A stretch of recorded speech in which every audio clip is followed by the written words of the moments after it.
Underwater ruins are rewriting the history of human civilization. By the end of this video, you will see that ancient people were far more connected to the sea than we ever imagined. These submerged landscapes hold structures, ports, and entire cities that were once above water. Why did entire cities disappear beneath the waves, and what new stories are being uncovered from the depths? We are about to travel to 30 remarkable sites around the world, each one challenging the assumption that our ancestors were land-oriented and that sea levels have remained static. These ruins offer a fresh perspective on migration, trade, and human adaptation. What if the greatest secrets of our past are hidden not on land, but beneath the ocean? One site off the coast of Yonaguni Island in Japan has sparked a fierce debate that refuses to fade. Divers first noticed the structure in the 1980s, a massive underwater rock formation stretching nearly 100 meters long and rising about 25 meters from the seafloor.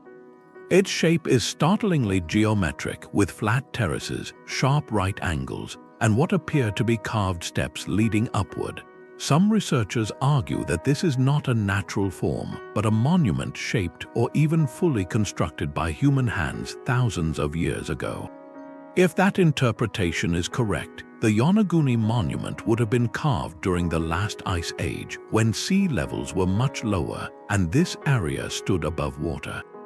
That would place its creation roughly 10 to 12,000 years ago, during a period when mainstream archaeology assumed human societies in East Asia were simple hunter-gatherers with no need for monumental architecture. Such a discovery would force historians to rethink when complex cultures first arose along that coastline. The counterargument is equally compelling. Geologists point out that sandstone naturally fractures along plains, creating flat surfaces and corners. They note that the region is seismically active and that earthquakes could have produced the step-like formations. The debate remains unresolved, with no clear evidence of tool marks or organic material to confirm a human origin. But the mystery itself challenges a deep assumption that coastal settlements were always small and temporary during the Ice Age. If people did modify the Yonaguni rocks, they would have been living along a shore that is now underwater. Their world, their villages, and their paths of travel would have vanished beneath rising seas. The monument, whether natural or modified, forces us to ask how many other such sites might be hidden, waiting for a diver or a sonar scan to reveal them. Halfway around the world, the coast of Western India holds another underwater puzzle that challenges the timeline of civilization. Off the shore of present-day Dwarka in Gujarat, marine archaeologists have uncovered the remains of a city that some believe is the legendary Dwarka of Krishna, a central figure in the Hindu epic the Mahabharata. For centuries, the story of a magnificent city swallowed by the sea was treated as myth. But in the 1980s, surveys of the seafloor revealed something remarkable. Stone blocks, pillars, and the outline of a fortified wall stretch across an area more than a kilometer long, lying at depths of 10 to 20 meters. These are not scattered rocks. They form a deliberate layout that suggests a planned urban port, complete with what appear to be docks and gateways. Radiocarbon dating of organic material recovered from the site points to an occupation around 1500 years before the Common Era, and possibly much earlier. That places this submerged city squarely in the Bronze Age, a period when mainstream models assumed that early Indian societies along the coast were small, agrarian, and lacked the organization for large-scale maritime trade. Yet here, under the waves, are the remains of a settlement that must have been a thriving hub for seafaring merchants. The walls are massive, built from large stone blocks that would have required coordinated labor. The layout shows sophistication in engineering and an understanding of coastal geography. Historians now believe that Dwarka was not just a mystical city in an old story, but a real place that connected the Indian subcontinent to trade routes stretching toward Mesopotamia and the Persian Gulf. The discovery forces a re-examination of how advanced coastal societies were thousands of years ago. It also raises an unsettling question. If the city of Krishna really existed and was swallowed by rising seas, what other ancient ports and capitals lie hidden, waiting to be found beneath the sediment and salt water? Off the coast of southern Greece lies a town older than the myths that surround it. This is Pavlopetri, a Bronze Age settlement that sank beneath the waves roughly 3,700 years ago, though its origins stretch back to at least 3,000 years before the Common Era. When marine archaeologists first mapped the site in the late 1960s, they found something astonishing. Entire streets run in a grid pattern across the seabed. Courtyards, doorways, and the foundations of at least 15 separate buildings are laid out clearly, as though the city was frozen in time rather than destroyed. A complex system of channels suggests advanced drainage, an early form of urban planning that was far more sophisticated than many scholars once believed possible for Mycenaean coastal settlements. The layout also reveals what appears to be a central square, perhaps a market or gathering space, which would have been the heart of a bustling trading port. Pavlopetri's location on the southern coast of Laconia placed it directly along ancient sea routes connecting the Greek mainland to Crete, Egypt, and the eastern Mediterranean.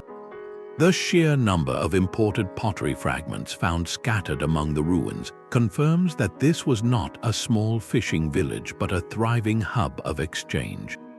Yet mainstream models of Mycenaean society had long assumed that coastal towns were secondary to the great inland citadels like Mycenae itself.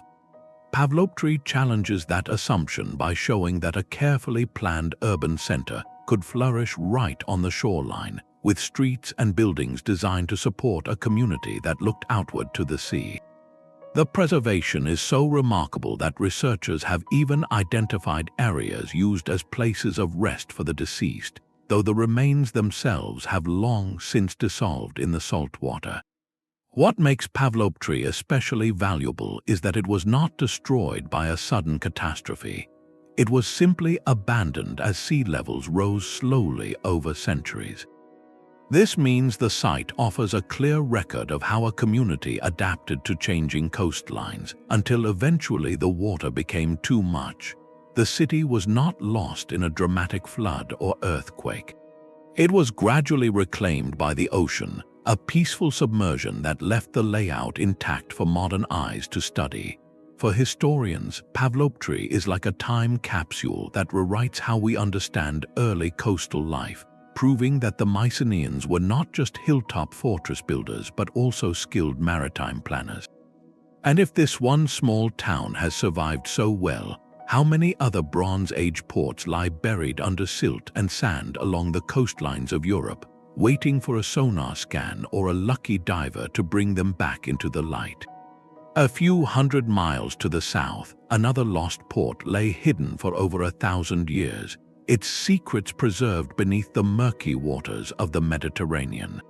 This is Heracleion, also known as Thonis, a city that once stood at the mouth of the Nile and served as Egypt's gateway to the Greek world. For centuries, historians knew of it only from ancient texts.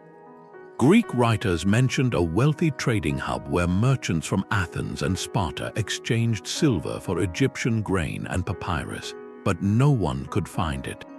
Then, in the year 2000, a team of marine archaeologists searching for French warships from the Napoleonic era stumbled upon something far older. Sonar scans revealed a vast field of stone blocks, fallen columns, and colossal statues lying on the seafloor about 6.5 kilometers off the present-day coast. What they had found was not a shipwreck but an entire city, complete with temples, a central canal, and hundreds of stone anchors that spoke of centuries of maritime activity. The scale was breathtaking. A massive temple dedicated to the god Ammon rose from the sand, its walls still standing in places, its stone blocks weighing many tons each. Huge statues of pharaohs and deities lay toppled among the ruins, their faces worn smooth by salt and currents.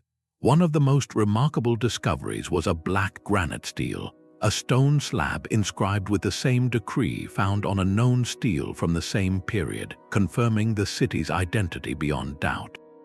This stele, along with countless pottery fragments from Greece, proved that Heracleion was a bustling customs hub where Greek ships unloaded their cargoes before entering the Nile. The Egyptians even allowed the Greeks to build their own sanctuaries within the city, a sign of deep cultural exchange that few historians had imagined possible for the 7th century before the Common Era. But the most puzzling question remains: how did a thriving port, wealthy enough to erect monumental architecture, simply vanish beneath the waves? The answer seems to involve a combination of natural subsidence and earthquakes.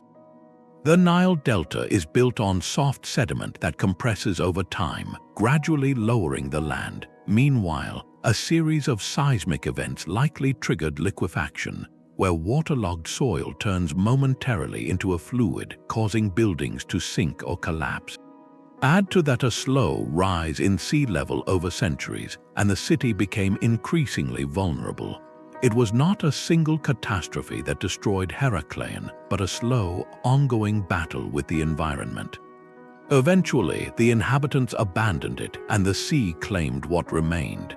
This challenges a comfortable assumption that ancient civilizations built their coastal settlements with a sense of permanence, unaware of the risks. The people of Heracleion knew the dangers. They built stone seawalls, raised the floors of their temples, and adapted their port facilities repeatedly. Yet despite their knowledge and engineering, the land gave way. Heracleion's story reminds us that even sophisticated societies, deeply connected to the sea through trade and culture, could lose their homes to forces they could not control. The city was not suddenly forgotten. It was slowly swallowed, and its memory faded into myth. But now, rising again through archaeology, it offers a humbling lesson about the fragility of coastal life and the ever-changing relationship between human ambition and the ocean's power. Even older than Heracleion and far simpler in design is a submerged settlement off the coast of Israel. This is Atlit Yam, a Neolithic village that lies beneath the waters of the Mediterranean, just south of Haifa. Its age is staggering. Archaeologists date it to around 6,500 years before the Common Era, a time known as the Neolithic period, when human societies were just beginning to experiment with farming and permanent homes. Mainstream history long assumed that coastal living during this era was seasonal and temporary, limited to small groups of fishermen who moved with the tides. But Atlit Yam tells a very different story. When marine surveyors first mapped the site in the 1980s, they found something remarkable: a well-planned community of rectangular stone houses arranged in neat rows. The builders dug foundations into the clay and lined them with field stones, creating sturdy walls that would have stood for generations. Inside those homes, residents left behind a rich record of their daily lives. Stone tools, grinding implements, and the bones of domesticated sheep, goats, cattle, and pigs all confirm that these people were not just foragers passing through. They were settled farmers living year-round on the coast. The presence of domesticated animals is especially significant because it shows a level of economic organization that required planning and storage. These families raised livestock, processed grains, and stored food for the winter. They also dug wells to tap into freshwater springs beneath the seafloor, a sophisticated form of engineering that ensured a reliable water supply even during dry seasons. One of the most intriguing features of Atlit Yam is a mysterious stone circle, a semicircular arrangement of large upright stones that resembles the megalithic structures of prehistoric Europe but on a smaller scale. No one knows its exact purpose, but it suggests a community with shared rituals and a sense of place. The people of Atlit Yam were not simply surviving. They were building a permanent home, and then the sea rose. Over several centuries, the Mediterranean crept higher, driven by the melting glaciers of the last ice age. The village was gradually abandoned and eventually submerged. Today its remains lie nearly 10 meters below the surface, perfectly preserved by the sand and salt water. The discovery of Atlit Yam challenges a deep-seated assumption that large, organized coastal settlements only emerged during the Bronze Age, around 4,000 years later. Here is proof that Neolithic people were capable of constructing permanent villages right on the shoreline, with all the social complexity that implies. They farmed, they traded, they built for the long term, and when the water threatened, they adapted. But why did they choose such a vulnerable location in the first place? Perhaps the sea offered something the land could not: abundant fish, easy transport, and connection to distant communities. The choice to live on the coast was not an accident. It was a strategy, and that strategy worked for many centuries until the oceans themselves changed the rules. Atlit Yam forces us to reconsider the entire timeline of coastal civilization. If such a well-planned village existed 7,000 years before the Common Era, how many similar settlements lie hidden along other coastlines, waiting for the right combination of erosion and archaeological luck to bring them to light? Not far from the coast of Naples, an entire Roman resort vanished beneath the waves. This is Baiae, a place that once rivaled the glamour of modern-day luxury destinations, but its story is one of slow submersion and volcanic transformation. For centuries, Baiae was the playground of Rome's elite. Senators, emperors, and wealthy merchants flocked here to enjoy the warm mineral springs, the stunning views of the Bay of Naples, and the laid-back atmosphere that contrasted sharply with the political tensions of the capital. The Roman writer Horace described it as a place of leisure and vice, but what the underwater ruins reveal is far more impressive than any reputation. Today, divers can explore the remains of sprawling villas, grand bath complexes, and marble statues that lie scattered across the seafloor, preserved in remarkable condition by the very volcanic activity that contributed to their submersion. The area is part of the Campi Flegrei, a volcanic caldera that has caused the ground to slowly sink over time, a process known as bradysism. As the land lowered, the sea crept in, and what was once a bustling shoreline retreat became an underwater museum. The structures themselves challenge the assumption that Roman coastal life was purely functional, limited to ports and warehouses. Baiae was built for pleasure and display. The villas featured heated floors, a technology called hypocaust that circulated warm air beneath the tiles, allowing residents to enjoy the baths even during cooler months. Intricate mosaic floors depicting scenes from mythology and nature covered the rooms, and sculpted fountains and colonnades created an atmosphere of refined elegance. Engineers carefully designed the complex to channel seawater into the baths, mixing it with fresh water from volcanic springs to achieve the perfect temperature. This was not a simple fishing village or a utilitarian trading post. It was a deliberately crafted environment where architecture and nature worked together to create a paradise. The preservation of these structures tells us that Roman engineering was adaptable to the coastal environment, but also that even the most advanced infrastructure could not overcome the slow, inexorable movement of the earth. The very volcanic heat that made the bath so attractive was a sign of the geological instability beneath. Over time, the ground sank by several meters, and the sea claimed the lower levels of the city.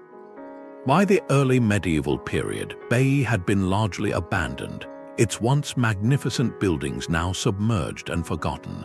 But modern archaeology has brought them back to light, revealing a society that valued coastal life not just for trade or defense, but for the sheer joy of living by the sea. This challenges a narrow view of Roman coastal settlements as purely practical. Baiae proves that ancient people invested heavily in leisure and beauty along the shoreline, building structures that rivaled the grandest inland villas. The site also offers a cautionary tale. even the most carefully engineered coastal infrastructure is vulnerable to forces that humans cannot control. The same volcanic activity that created the thermal springs eventually destroyed the town's foundation. It is a reminder that every coastal settlement, no matter how prosperous, exists in a delicate balance with the environment. As the waters continue to rise in the present day, the ruins of Baiae stand as a silent testament to the fragility of human ambition. But they also invite us to consider what future archaeologists might find when they study our own coastal cities centuries from now. On June 7, 1692, the ground beneath Port Royal simply gave way. This was no ordinary flood or slow erosion. In a matter of minutes, a thriving colonial port city, known across the Atlantic as the wickedest place on Earth, was swallowed by the Caribbean Sea. An earthquake of immense force shook the island of Jamaica, and the sandy spit of land on which Port Royal was built turned into a liquid slurry. Buildings toppled, the harbor churned, and nearly two-thirds of the city slid beneath the waves. Over 2,000 lives were lost in that single catastrophic event. But what the earthquake destroyed, it also preserved. Today, the underwater ruins of Port Royal lie just a few meters below the surface, remarkably intact, offering historians a frozen moment in time from the late 17th century. The city was a haven for pirates, privateers, and merchants who made their fortunes plundering Spanish treasure ships. It was a place of immense wealth and wild lawlessness, where gold coins changed hands as easily as rum. But its sudden sinking challenges a comfortable assumption that coastal urban centers, especially those built on seemingly solid ground, are stable and permanent. Port Royal was constructed on a sandbar, a fragile foundation that engineers at the time considered adequate. The earthquake proved otherwise. When the shaking stopped, entire streets and brick buildings had sunk vertically into the soft sediment, some as much as 10 meters. The water rushed in, sealing the lower floors of houses, taverns, and warehouses in a layer of silt that prevented decay. Divers who explore the site today find cobblestone streets still lined with bricks. Doorways stand upright, and the walls of shops and homes remain intact in surprising detail. Hundreds of artifacts have been recovered: pewter plates, clay pipes, wine bottles, brass buttons, and even a pocket watch stopped at exactly the moment the earthquake struck. These objects are not just curiosities. They provide a vivid snapshot of daily life in a colonial Caribbean port, from the food people ate to the goods they traded. The site also reveals evidence of a sophisticated urban infrastructure, including a system of drainage canals and a marketplace that served as the economic heart of the city. What makes Port Royal especially valuable to archaeologists is that it was not abandoned slowly. It was destroyed instantly, meaning the artifacts and building layouts were left exactly as they were at the moment of the disaster. This gives researchers an unparalleled record of a 17th century maritime culture, a society built entirely around the sea, its risks and its rewards. The ruins challenge us to reconsider how fragile even the most prosperous coastal settlements can be. Port Royal was the economic engine of Jamaica, a hub for trade and a center of Atlantic commerce. Yet it rested on a foundation that could not withstand the forces of nature. The lesson is not simply one of geological danger. It is a reminder that human ambition, when placed too close to the ocean, must always contend with the unpredictable power of the earth. And because the city sank in such a sudden and violent way, the site offers a near-perfect archaeological record of a lost world, one that continues to reshape our understanding of colonial life, piracy, and the precarious balance between coastal prosperity and environmental risk. A different kind of underwater ruin lies beneath the shallow waters of Lake Texcoco in central Mexico. This is the submerged site of San Cayetano, a pre-Hispanic settlement that archaeologists believe dates to the Toltec or very early Aztec period, roughly 1,000 years ago. Unlike the grand inland cities like Teotihuacan or the island capital of Tenochtitlan that came later, San Cayetano was built directly on the lakeshore and possibly on platforms that extended into the water itself. When divers and researchers first explored the area, they discovered stone foundations, terraced platforms, and what appeared to be ceremonial structures, all carefully arranged along what would have been the ancient shoreline. The presence of these ruins challenges a long-held assumption that early Mesoamerican civilizations avoided building permanent settlements right at the water's edge. For decades, historians thought that the great cultures of central Mexico preferred elevated, defensible locations away from the floodplains and the unpredictable lake levels. But San Cayetano tells a different story. The platforms were likely used for rituals, perhaps offerings or ceremonies tied to water and fertility, suggesting that the lake itself was a sacred landscape, not just a resource to be exploited from a distance. The inhabitants built stone structures that required coordinated labor and careful planning, indicating a community that was deeply integrated with the lake environment. They probably fished, harvested reeds, and transported goods by canoe, creating an economy that revolved around the water as much as the land. This discovery forces a re-evaluation of how early Mesoamerican societies used their lakes. Lake Texcoco was not just a backdrop for the Aztec capital. It was the heart of a network of lakeside and island settlements that flourished for centuries before Tenochtitlan rose to power. San Cayetano shows that the relationship between these civilizations and the water was intimate, ritualistic, and practical all at once. The site remains poorly understood compared to the grander ruins of the Aztec and Toltec heartlands, but its very existence proves that the shorelines of ancient Mexico were not empty or avoided. They were inhabited, developed, and treated with deep cultural significance. As researchers continue to map the lakebed, they are finding evidence of more submerged structures, causeways, and even possible chinampas, the floating gardens that later became a hallmark of Aztec agriculture. San Cayetano is a reminder that the water holds not just shipwrecks and lost cities, but entire landscapes of belief and daily life that challenge our textbooks. And it raises an intriguing possibility. How many other ritual sites lie beneath the lakes and rivers of Mesoamerica, waiting for the right combination of drought, erosion, or archaeological curiosity to reveal them? On the shores of the Black Sea, a Greek city sank beneath the waves.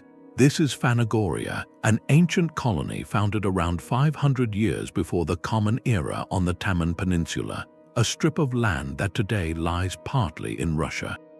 For centuries, historians knew of Phanagoria from Greek texts. Writers like Strabo mentioned a wealthy trading hub that connected the Greek world to the steppes of Eurasia.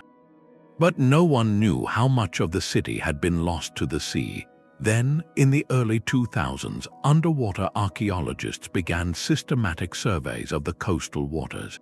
What they found was startling. The remains of an acropolis, the fortified hilltop heart of a Greek city, now lie submerged beneath several meters of water. Stone foundations of temples and public buildings are still visible, their walls standing in places to a height of a meter or more. Streets paved with cobblestones run in neat grids across the seafloor, lined with the bases of houses and shops.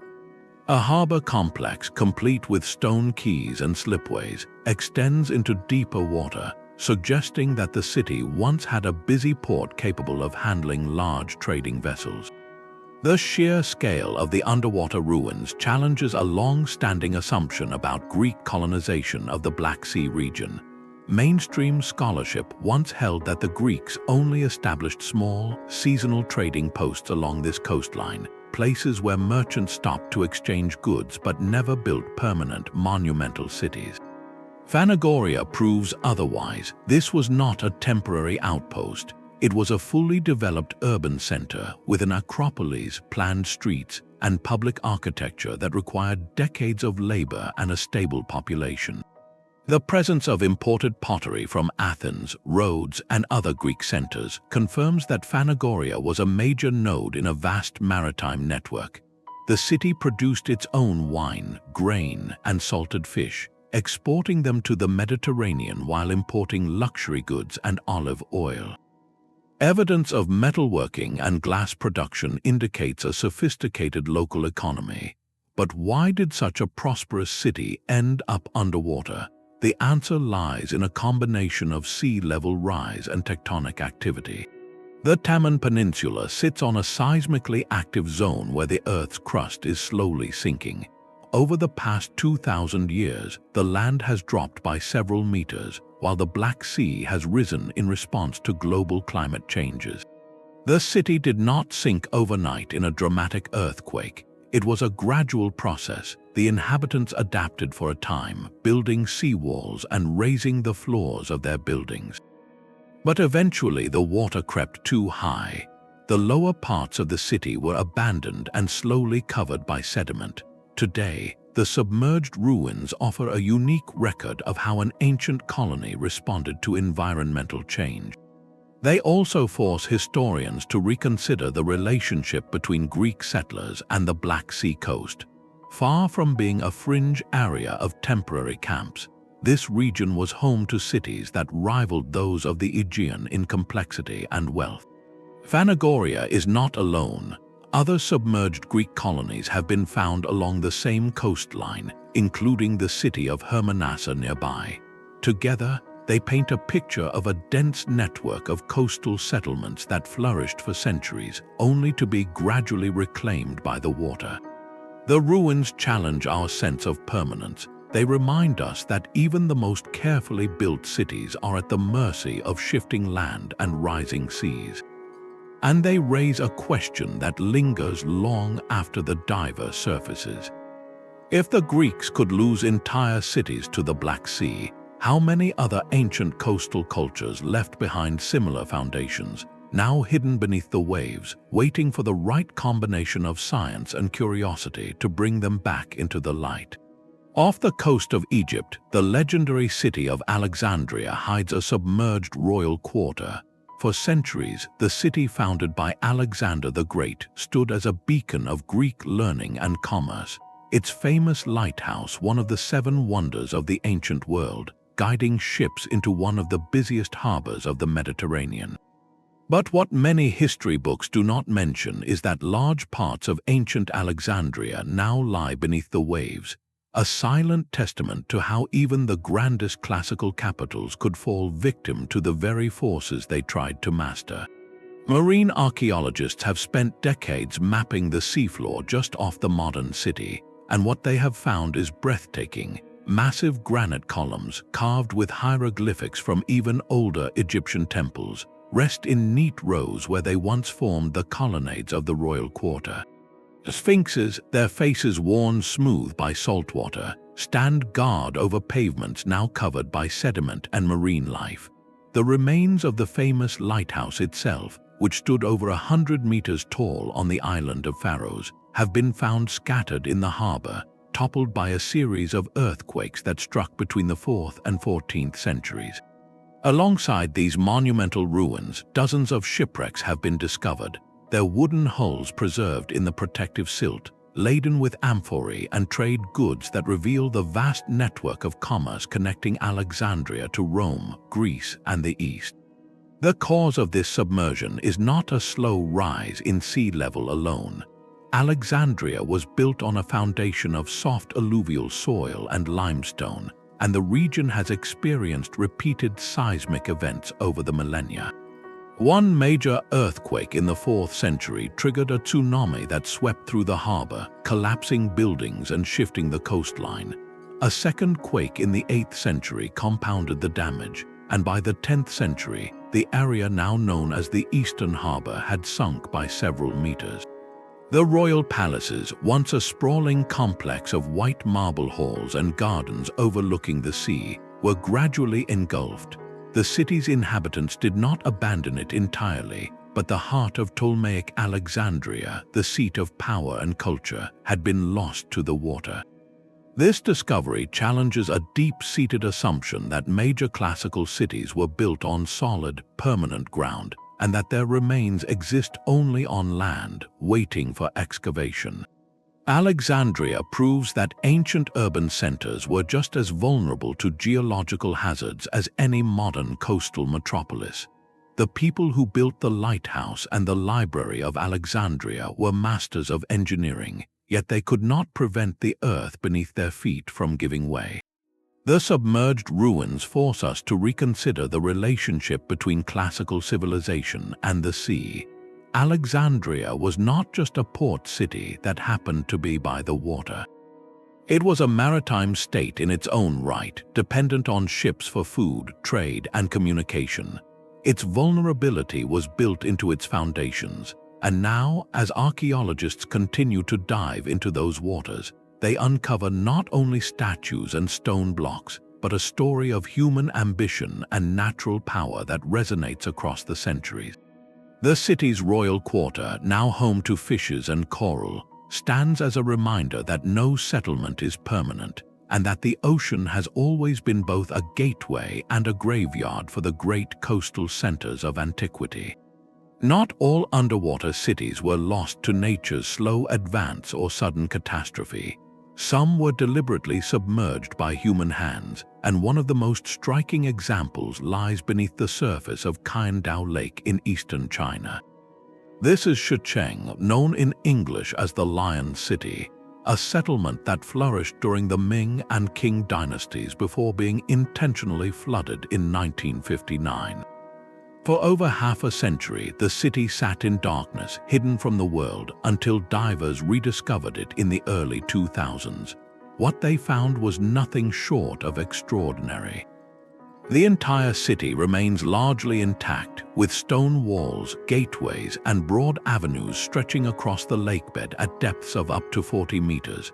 Intricate carvings of lions, dragons, and phoenixes still adorn the arches and lintels, their fine details preserved because the water is clear and cold, and because no modern construction ever disturbed the site.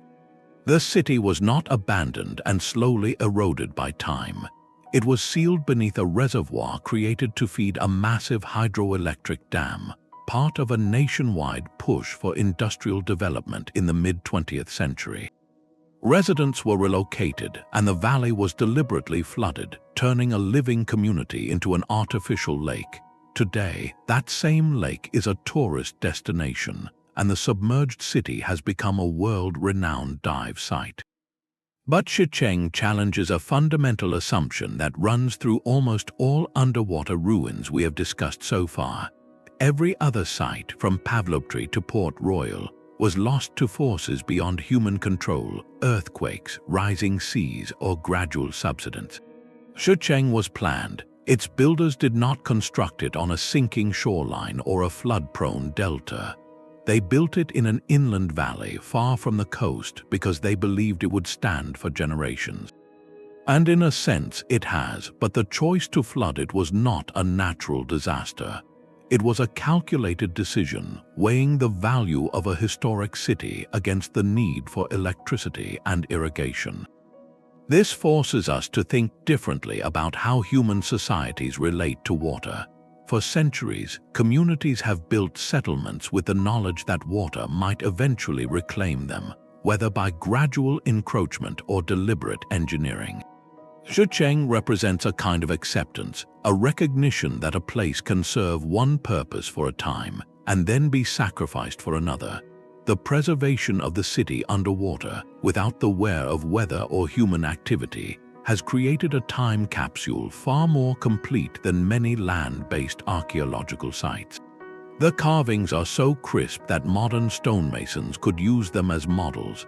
The street layout is so clear that researchers have mapped the entire city without needing to excavate. It is as if the lake was designed not just to generate power, but to preserve a chapter of history. And yet, the very fact that it was intentional raises an unsettling question. If we today are willing to flood entire cities for progress, what other ancient settlements might have been submerged by earlier civilizations for similar reasons, not by accident but by design? The lake holds the answer only for Shicheng, but the pattern may repeat in other parts of the world, where the boundary between natural loss and human choice is not as clear as we imagine. The Lion City reminds us that water is not always an enemy. Sometimes it is a container for memory, and sometimes that container is built by the same hands that built the city itself. Not all submerged ruins are the product of earthquakes or deliberate flooding. Some appear so suddenly in the archaeological record that they force a complete rethink of how ancient civilizations spread along coastlines. In the late 1990s, a routine sonar survey off the western coast of India in the Gulf of Khambhat revealed something that stunned researchers. The sonar images showed a series of linear structures, walls, and what appeared to be a grid-like layout stretching across the seafloor at depths of up to 40 meters. The formations were too regular to be natural, with right angles and parallel lines that suggested deliberate planning. When divers and remotely operated vehicles later retrieved artifacts from the site, the controversy only deepened. The finds included carved wood, pottery fragments, and what some experts described as a piece of stone with a pattern that resembled a human face. Radiocarbon dating of the wooden artifacts produced dates ranging from 9,000 to 10,000 years before the present, a period far earlier than any known urban settlement in the Indian subcontinent. If those dates are correct, this would mean that a sophisticated, organized society existed along the coast of Gujarat at a time when most historians assumed the region was home only to hunter-gatherer groups. The implications are enormous. The Indus Valley Civilization, or Harappan civilization, which flourished around 4,500 years ago, was long considered the earliest urban culture in South Asia, and it was thought to be primarily inland, with its great cities like Mohenjo-Daro and Harappa located far from the sea, along the Indus River and its tributaries. But the Gulf of Khambhat site, known as the Gulf of Khambhat Cultural Complex, suggests that a comparable level of social organization might have existed along the coast thousands of years earlier, and that it was intimately tied to the sea.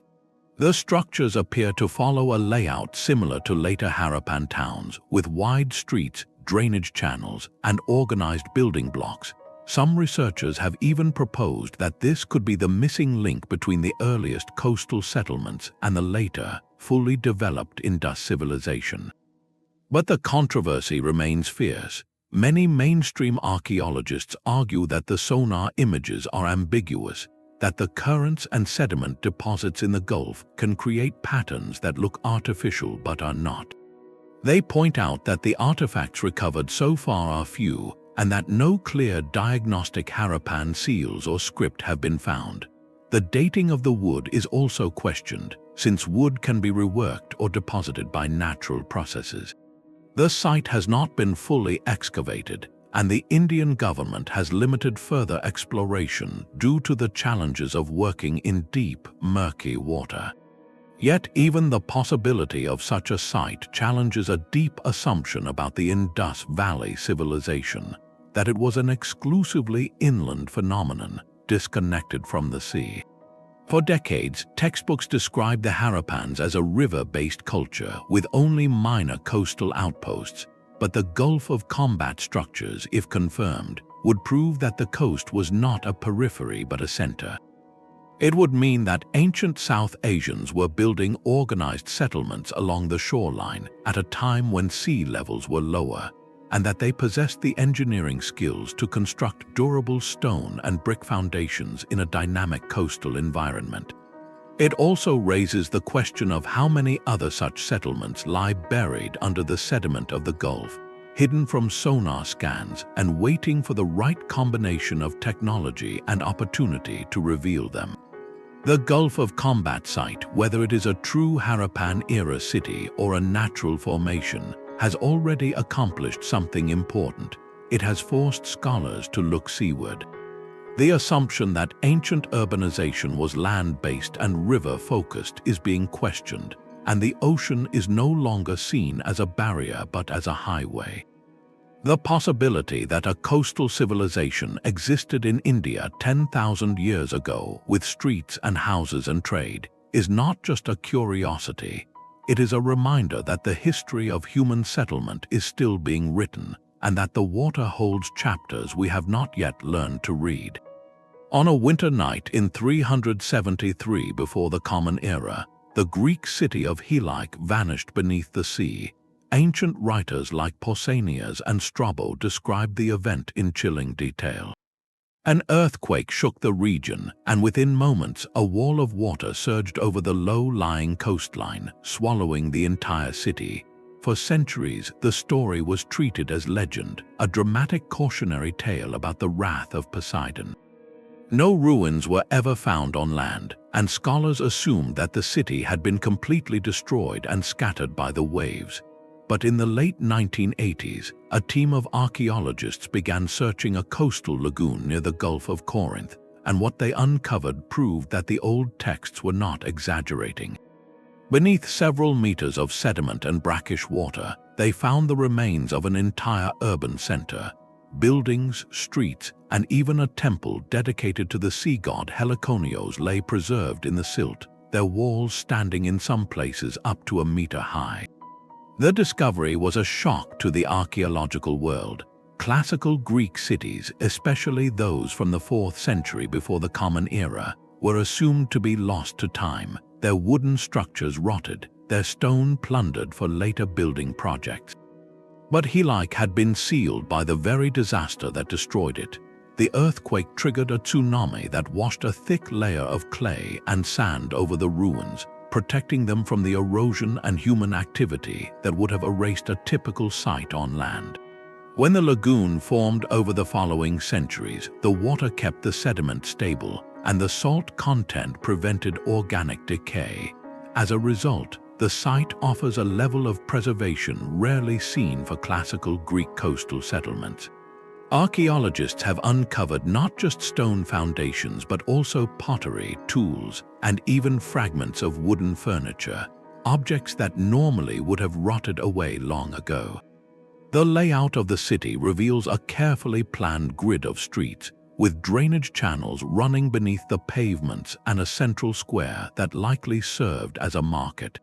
The temple foundation shows signs of repeated rebuilding, suggesting that the community was aware of seismic risks and adapted their sacred architecture accordingly.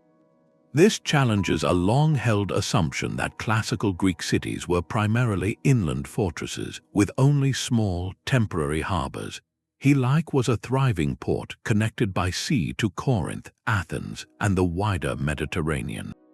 The variety of imported pottery found in the ruins confirms that its residents engaged in extensive trade, exchanging local wine and olive oil for goods from as far away as Egypt and the Italian peninsula.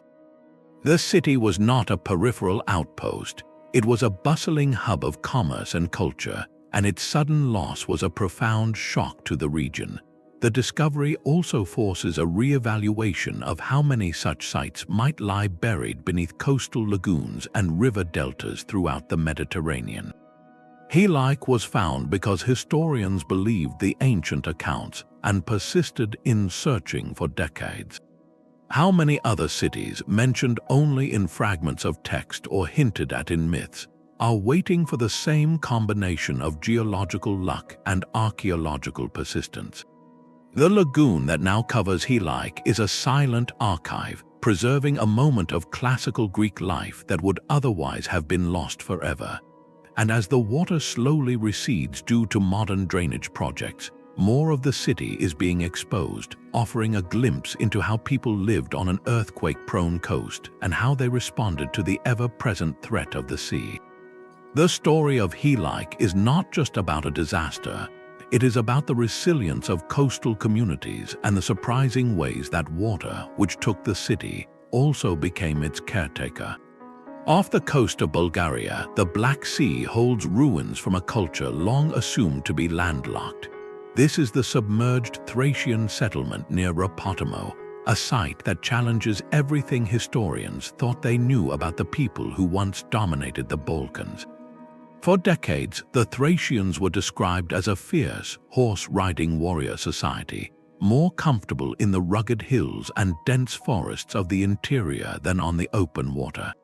Their gold and silver treasures, buried in tombs far from the coast, reinforced the image of a civilization that avoided the sea. But the discovery of stone walls and pottery fragments beneath the waves at Rapotamo tells a very different story. Marine archaeologists first identified the site in the early 2000s, when sonar scans of the seabed revealed a series of rectangular structures and a long, straight line that seemed to be a quay, a stone platform where ships could dock. Divers later confirmed the presence of walls built from large, roughly cut blocks, arranged in a pattern that suggested a planned settlement. Scattered among the ruins were dozens of pottery shards, including fragments of amphorae, the two-handled jars used throughout the ancient world to transport wine, oil, and grain. The type of clay and the style of the handles pointed to a date in the first millennium before the Common Era, squarely within the Thracian period. This was not a Greek colony.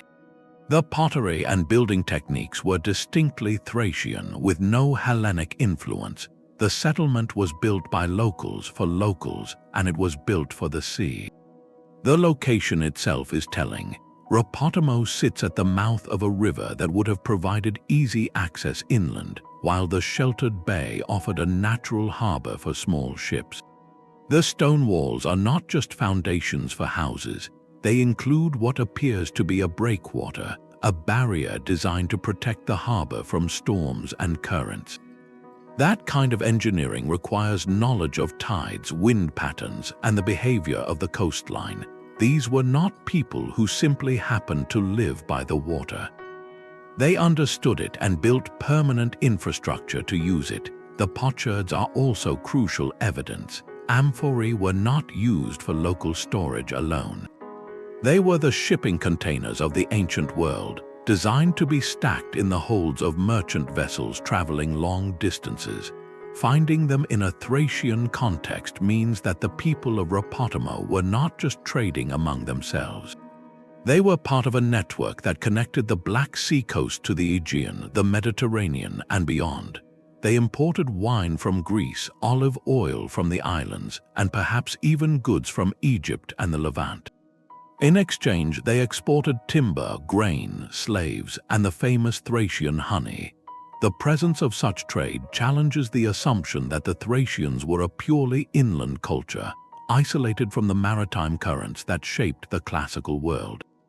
It also forces a rethink of how many other Thracian settlements might be hidden along the same coastline, buried by sediment or sunk by rising sea levels over the past 2.5 millennia. The Black Sea is notorious for its anoxic deep waters, which preserve organic material that would rot elsewhere. But the shallows near Rapotamo have been churned by storms and currents, making this site a rare survivor. What we see here is just a fragment of a larger coastal world that historians have only begun to explore. The Thracians may not have left behind written records like the Greeks or Romans, but the stones and pottery beneath Rapotamo speak clearly. They were a people of the sea, and the water held their story longer than the land ever did. Off the Yucatan coast, a Maya port tells a similar story of adaptation. This is Isla Cerritos, a small island that once served as the main harbor for the inland city of Chichen Itzá, one of the most powerful centers of the Maya world. For decades, textbooks described Maya civilization as a jungle-based society, with cities hidden deep in the rainforest and only minor coastal outposts. But the submerged ruins at Isla Cerritos challenge that image entirely. Today, much of the ancient port lies beneath the water, its stone foundations and wooden structures preserved by the very sea that slowly swallowed them. When archaeologists first surveyed the site in the 1990s, they found something remarkable. The remains of a wooden dock, built from thick beams driven into the seabed, still stand in place after more than 1,000 years. The wood is waterlogged and soft, but its shape is unmistakable. The Maya engineers chose durable tropical hardwoods and arranged them in a pattern that could support the weight of heavy cargo and withstand the storms that sweep across the Gulf of Mexico. Alongside the dock, divers discovered stone anchors, some weighing hundreds of kilograms, which would have held large trading canoes steady while merchants loaded and unloaded goods. The presence of these structures proves that the Maya were not just occasional visitors to the coast. They built permanent, sophisticated port facilities designed for sustained maritime trade. And the artifacts recovered from the surrounding seabed tell an even more powerful story. Fragments of obsidian from central Mexico, jade from the highlands of Guatemala, and pottery from the Gulf Coast and the Caribbean islands all confirm that Isla Cerritos was a hub of long-distance commerce. Goods traveled hundreds of kilometers by sea, connecting the Maya world to distant cultures in ways that land-based archaeology had always underestimated. This discovery forces a major rethink of how Maya society operated. The great inland cities like Chichen Itza, Uxmal, and Cabar were not isolated fortresses of the jungle. They were nodes in a network that stretched along the coast, with ports like Isla Cerritos serving as their windows to the sea. The Maya adapted to the challenges of a dynamic coastline. They built on limestone bedrock that was slowly sinking, and they raised their structures on platforms to keep them above the water. But over the centuries, sea levels rose and the island shrank. The port was eventually abandoned, and the wooden docks and stone quays became part of the underwater landscape. The site challenges us to see the Maya not as a people who turned their backs on the ocean, but as master coastal engineers who understood tides, currents, and the value of maritime connections. Their wooden structures, still standing after 1,000 years beneath the waves, are a quiet testament to that skill, and they remind us that some of the most important chapters of Maya history are written not in stone jutting from the jungle, but in waterlogged timbers resting on the seafloor, waiting for the right moment to reveal their secrets. Beneath the shallow turquoise waters of the Bahamas lies a formation that has divided archaeologists for decades. This is the Bimini Road, a submerged line of large, flat limestone blocks arranged in a roughly straight line that stretches for nearly half a kilometer along the seafloor off the coast of North Bimini. The rocks are huge, some weighing several tons, and they sit in a pattern that seems too orderly to be accidental. When divers first brought photographs to the surface in the late 1960s, the images sparked immediate controversy. Here was a road, a pavement, or maybe even a wall, lying just 6 meters below the surface, in a region where no known ancient civilization was supposed to have built anything of this scale. The most popular theory, championed by alternative historians and explorers, is that the Bimini Road is all that remains of a lost city, perhaps even a remnant of the legendary Atlantis. They point to the straight edges of the blocks, the way they fit together like a jigsaw puzzle, and the sheer size of the stones as evidence of human engineering. If this were true, it would force a radical revision of Caribbean prehistory. It would mean that a sophisticated culture was building monumental stone structures in the Bahamas long before any known indigenous groups, perhaps even before the European arrival, and possibly with maritime connections that spanned the Atlantic. But mainstream geologists present a compelling counterargument. The limestone that makes up the Bimini Road is a type of rock called beach rock, which forms naturally when sand and shells are cemented together by calcium carbonate. Over thousands of years, this beach rock can crack along natural joint lines, creating rectangular blocks that look cut by human hands. The pattern of the road, they argue, is the result of natural fracturing and erosion, not deliberate placement. The stones are not uniform in thickness, and the gaps between them are irregular, unlike the precise joints found in known ancient stonework. Even the location, in a shallow, wave-swept area, is exactly where beach rock tends to break apart into slabs.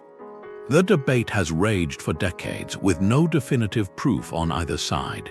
Carbon dating of organic material trapped within the rock has given dates ranging from 1200 to 3500 years old, but that only tells when the beach rock formed, not when it was shaped or placed.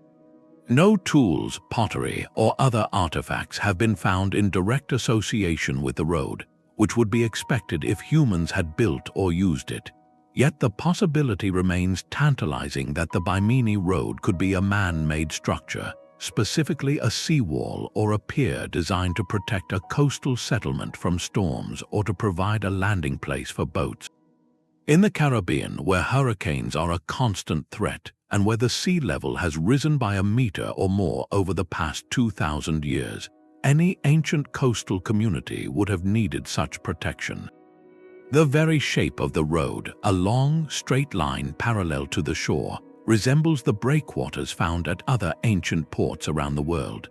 If it was a pier, it would have been built when the sea level was lower and the land now submerged was dry. That would place its construction at least 1,000 years ago, possibly much earlier. The implications for pre-Columbian transatlantic contact are immense.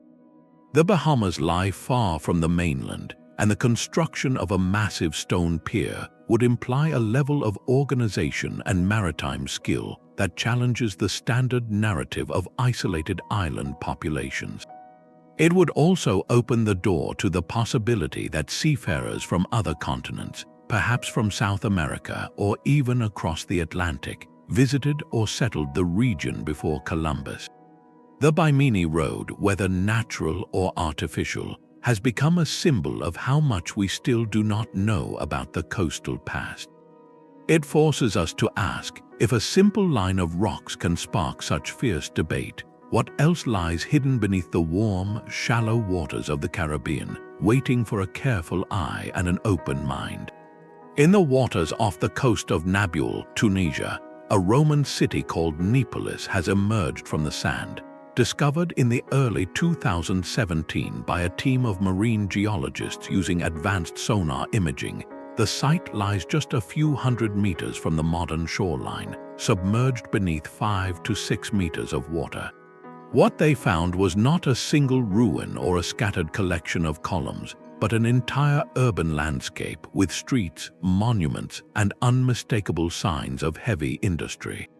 The layout is clear. A main road paved with large limestone slabs runs roughly parallel to the coast, with narrower side streets branching off at right angles. The foundations of public buildings, including what appears to be a large marketplace or basilica, sit along these streets, their walls still standing a meter or more in places.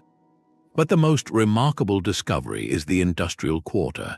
Here, divers found dozens of stone tanks interconnected by channels and pipes, used for the production of garum, a fermented fish sauce that was a staple of Roman cuisine and a major export commodity across the empire. The tanks are carved directly into the bedrock, lined with waterproof plaster, and arranged in an orderly grid that speaks to careful planning and large-scale production.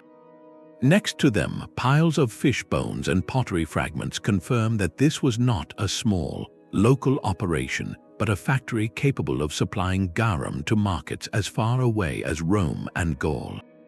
The scale of Neapolis challenges a comfortable assumption that Roman coastal towns were primarily residential or administrative centers, safely perched above the reach of the sea. This was a working port, a place where raw materials were processed and goods were loaded onto ships for export. The presence of such specialized infrastructure implies a deep integration with maritime trade, and it also implies a certain vulnerability. The city was built on a low-lying stretch of coastline, with its industrial zone situated at the very edge of the water. The engineers of Neapolis clearly knew about the risks of flooding and storm surges, but they built anyway, perhaps because the sea offered such easy access to shipping lanes. Then the natural hazards caught up to them. Geological surveys show that the region has experienced repeated seismic events over the past 2,000 years, including earthquakes that triggered subsidence, the gradual sinking of the land. Combined with a slow but steady rise in sea level, the ground beneath Neapolis gave way. The the lower parts of the city, including the garum factories, sank below the waterline, and the inhabitants eventually abandoned them. The upper city may have survived for a few more centuries, but eventually the whole area was lost. Today, the submerged ruins offer a rare, unplundered record of how a working Roman port actually functioned, down to the level of the fish processing vats. The site is not a grand imperial monument like the Forum or the Colosseum, but it is arguably more informative about daily economic life, and its very existence underwater proves that Roman coastal settlements were not all built on high ground or protected by massive seawalls. Many were built right at the water's edge, close to the resources and transport that made them profitable, and they accepted the risk. Neapolis is a reminder that the Roman relationship with the sea was not one of cautious avoidance, but of calculated engagement. They understood the peril and they built anyway, and when the water rose, they did not always leave behind monumental ruins. Sometimes they left behind stone tanks and fish bones, telling a story of industry and adaptation that is no less powerful than any marble statue. Off the coast of Tamil Nadu, a legend speaks of 7 pagodas swallowed by the sea. For centuries, local fishermen told stories of magnificent temple towers that once lined the shore, only to be claimed by the waves in a single, dramatic flood. The myth was dismissed as folklore, a poetic explanation for the empty coastline. But in the early years of the 2000s, a series of discoveries proved that the old tales were grounded in truth. Marine archaeologists, using sonar scanning and underwater surveys, found the unmistakable remains of temples and massive stone walls stretching across the seabed just a few hundred meters from the present-day shore of Mahabalipuram. The structures lie at depths ranging from 3 to 8 meters, partially buried in sand but still showing the clear outlines of shrines, platforms, and what appear to be gateways. During extremely low tides, some of the smaller temple tops even break the surface, emerging from the water like silent sentinels.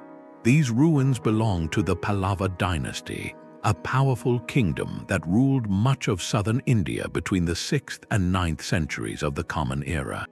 The Pallavas were known for their exquisite rock-cut architecture, especially the shore temple at Mahabalipuram itself, which still stands on land as a UNESCO World Heritage Site. But the submerged ruins reveal that their coastal building program was far more ambitious than anyone had imagined.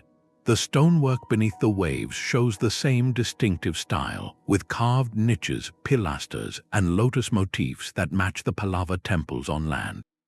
This means the underwater structures were not simple docks or breakwaters. They were fully realized religious and ceremonial buildings, deliberately placed at the water's edge. The discovery challenges a long-held assumption that ancient Indian coastal architecture was limited to utilitarian ports and small shrines, always set back from the sea for safety. Mahabalipuram proves that Pallava architects understood the risks of building so close to the ocean, yet they chose to do so anyway, perhaps because the sea itself held profound religious meaning. In Hindu tradition, water is a sacred boundary, a place of purification and transition. The temples may have been designed to mark the line where land meets the ocean, a liminal space between the human world and the divine. To build such elaborate structures at the shoreline required more than just artistic skill. It demanded a deep knowledge of tides, currents, and seasonal weather patterns. The Pallava engineers clearly possessed that understanding.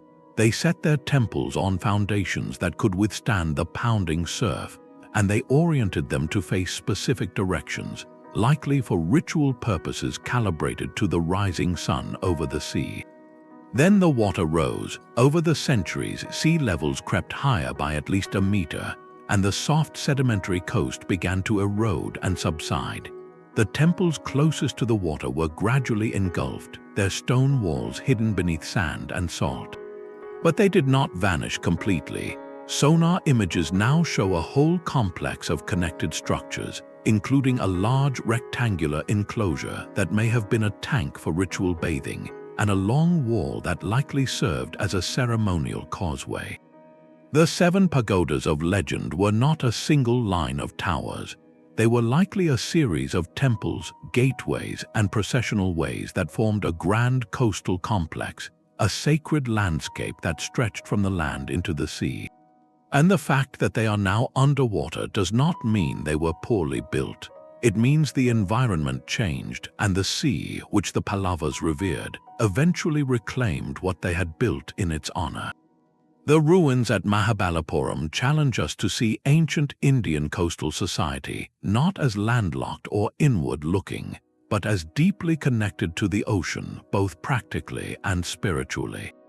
They understood the risks and they built anyway, driven by a belief that the boundary between earth and water was a place worth honoring with stone and sculpture.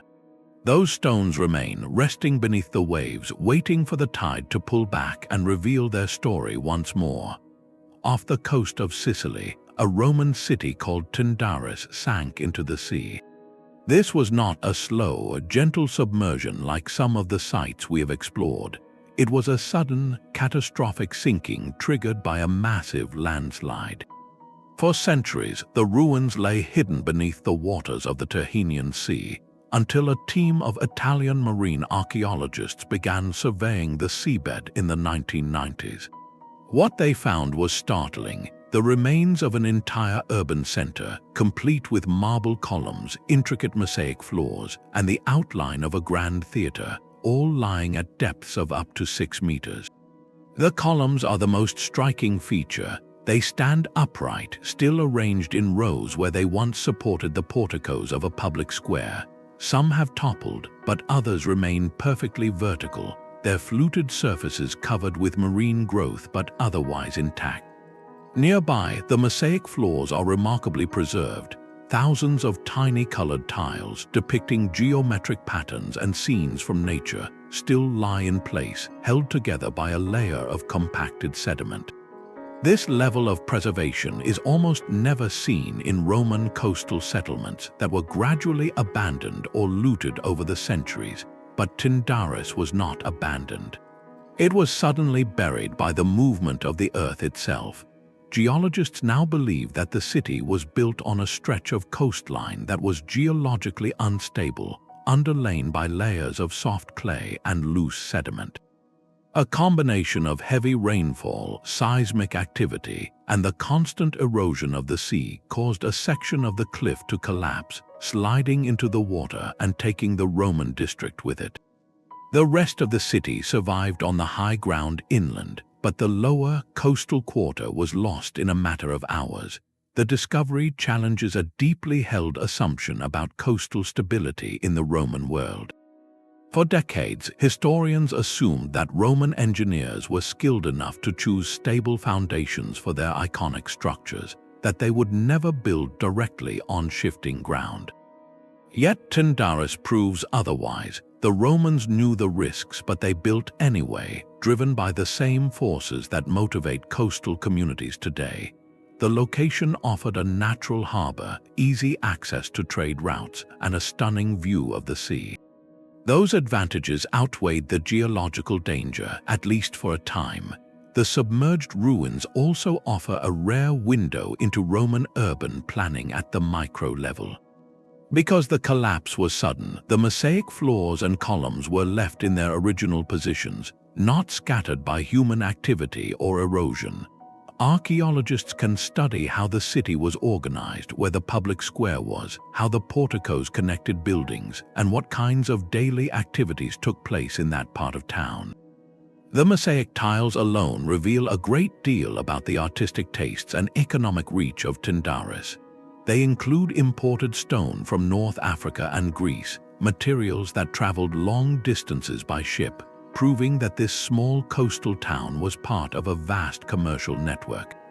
The theater, though largely buried in debris, still shows its curved seating area and stage, indicating that the city had the wealth and population to support a major public entertainment venue.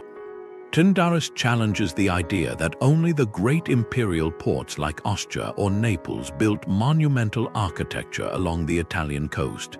Here, on the edge of Sicily, a provincial town could afford mosaic floors and marble columns, a sign that coastal life in the Roman world was prosperous and culturally sophisticated. The subsidence that claimed the city was not a unique tragedy. Similar events have been documented at other Roman sites along the Italian coast, from Pozzuoli to Capo Messino, where volcanic activity and tectonic movement have caused entire neighborhoods to sink.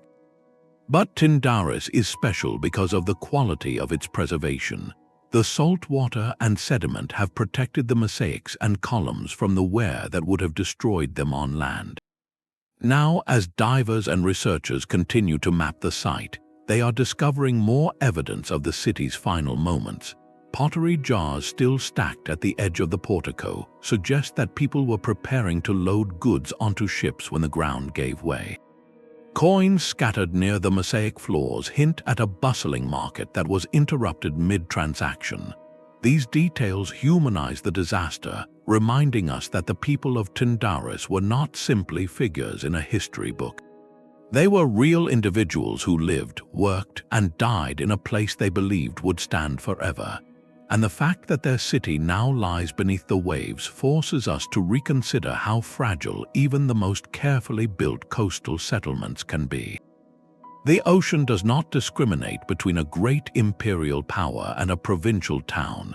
It simply rises or the land sinks, and the story is rewritten. The columns of Tyndaris, standing upright in the clear Sicilian water, are a quiet monument to that truth. They invite us to look beyond the grand narratives of Roman engineering and acknowledge the unpredictable, humbling power of the earth itself. 10 kilometers north of Tel Aviv, another Neolithic village rests beneath the waves, and it tells the same quiet story as Atlit Yam, only with deeper roots. This is Kfar Samir, a settlement that dates back roughly 7,000 years, to a time when the Mediterranean coastline looked very different from today. Marine archaeologists first identified the site in the 1980s, when a storm shifted the seabed and exposed stone foundations and an ancient well. That well is one of the most revealing features. It was dug through the soft coastal clay to reach a freshwater aquifer, and its stone lining is still intact, showing that these people invested serious effort in securing a reliable water supply. They did not rely solely on rainfall or nearby streams. They engineered a permanent source, a sign that they intended to stay for generations. The foundations around the well are rectangular, cut from local Kekova sandstone, and they form the outlines of several houses arranged in a loose cluster. Scattered pottery fragments, along with the bones of sheep, goats, and cattle, confirm that Kfar Samir was a farming community. But what makes this site truly significant is that it is not an isolated case. Kfar Samir belongs to a chain of submerged Neolithic villages that stretches along the Israeli coastline from Atlit Yam in the south to Haifa in the north. Archaeologists have now identified over a dozen such sites, all dating to the same period, all built at the ancient shoreline, and all abandoned as the sea rose. The pattern is unmistakable. These were not scattered, temporary camps. They were part of a continuous belt of coastal habitation, a ribbon of settled life that hugged the edge of the eastern Mediterranean for hundreds of kilometers. This forces a major rethink of how early farming spread through the Levant. For decades, textbooks taught that the Neolithic revolution, the shift from hunting and gathering to agriculture, happened mainly in the inland hills and river valleys, places like Jericho and the Jordan Valley. The coast, with its shifting sands and salty winds, was considered too unstable for permanent settlement, but Kfar Samir and its neighbors prove otherwise. The coastline was not a fringe, it was a front line. People chose to live right at the water's edge, farming, fishing, and building durable homes. They knew the risks, yet they stayed. And when the sea crept higher, they did not simply vanish. They moved inland, carrying their knowledge of crops and animals, shaping the inland farming communities that later historians would study. The submerged villages are not lost civilizations. They are the missing coastal chapter of a story we thought we already knew. Each well, each foundation, and each fragment of pottery is a reminder that the Levant was never a land of isolated farmers. It was a connected coastal world, and the water holds the evidence we are only beginning to uncover. But the ambition to build on the coast did not fade with the Stone Age. Over 4,000 years later, Roman engineers took coastal construction to a level that still astonishes modern divers and architects. Off the coast of Caesarea Maritima in Israel lie the remains of one of the most ambitious harbor projects ever attempted in the ancient world. This was not a simple wooden dock or a small stone quay. It was a massive artificial port built on the orders of King Herod the Great, who ruled the region under Roman authority in the final decades before the Common Era. Herod wanted a grand harbor that could rival the great ports of the Mediterranean, a gateway for Roman trade and a symbol of his power. The result was Sebastos, named in honor of the Roman Emperor Augustus. It was a marvel of engineering that should not have worked according to conventional wisdom. The coast here is exposed to strong currents, seasonal storms, and the relentless salt water that slowly dissolves weaker stone. Nothing about this shoreline suggested that a large harbor could survive, yet Herod's builders succeeded by using a technology that would not be widely understood again for nearly 2,000 years. They poured hydraulic concrete directly into the sea.